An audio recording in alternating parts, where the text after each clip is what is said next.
पनि भौतिकता र राष्ट्रिय एकताको भाग सिकाउँछन्। आजको समय देशले शान्ति सुव्यवस्था सहअस्तित्व र स्थायित्व खोजिरहेको समय हो। विविधता बिचको सम्मान, सहिष्णुता र आपसी विश्वासले मात्रै हामीलाई यो स्तरका कर्तव्य गर्न सक्छ। आफ्ना अधिकार प्रयोग गर्दा कर्तव्य नबिर्सने, व्यक्तिगत स्वार्थभन्दा बृहत्तर हितलाई प्राथमिकता दिने संस्कारहरू सामाजिक जीवनको अभिन्न अङ्ग हो। आफूले केही कष्ट सहेर भए पनि समाजको भलाइका निम्ति योगदान गर्ने हाम्रो नेपाली समाजको आधारभूत मूल्य हो। यो मूल्य र संस्कृति हामीलाई राजनीतिक व्यवहारमा पनि वरण गर्न सक्यौँ। अन्त्यमा नेपाल सरकार सबै समुदायका मौलिक पर्व, भाषा, संस्कृति र पहिचानको संरक्षण तथा प्रवर्धन सदैव प्रतिबद्ध रहेको विश्वास दिलाउन चाहन्छु।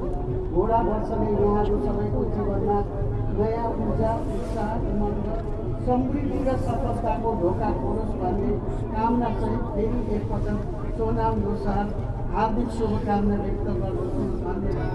साथै अहिले उद्घोषजीले जुन भन्नुभयो सहयोगका कुराहरू गर्नुभएको छ, त्यो हाम्रो अनुपातिक रूपबाट सबै जाति जनजाति यहाँ म 4वटा लोसार र माघी पर्व पटक पटक म सबैमा भाग लिन आएको सबैलाई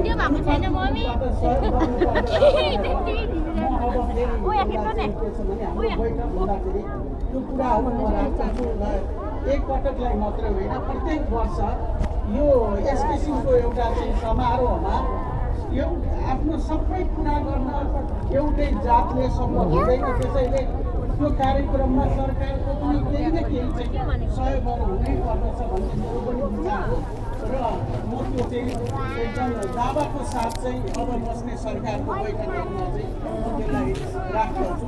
यति भन्दै यहाँ कुरा हुन्छ।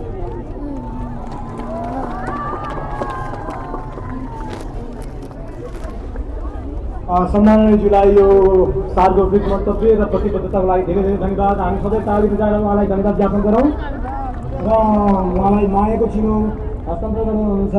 यस समारोहका संयोजक एवं अध्यक्ष मोहन गोरे तामाङज्यू र सह संयोजक वीरबहादुर योन्जनज्यूले यो मायाको चिनो ग्रहण गरिदिनु भएकोमा सम्माननीयज्यूलाई धेरै धेरै धन्यवाद छ र सँगसँगै यो समयको लागि धेरै धन्यवाद यहाँहरू सबैलाई र उहाँको सचिवालयका सम्पूर्ण टिमलाई पनि यो उहाँको समय व्यवस्थापन गरिदिनु भएकोमा हामी आयोजकको तर्फबाट धेरै धेरै धन्यवाद दिन चाहन्छौँ र उहाँलाई जोरदार तालीले उहाँलाई विदाई पनि गर्न चाहन्छौँ र सम्माननीय प्रधानमन्त्री सुशीला कार्कीज्यूलाई हामी आयोजकको तर्फबाट यो समय र यो प्रतिबद्धताको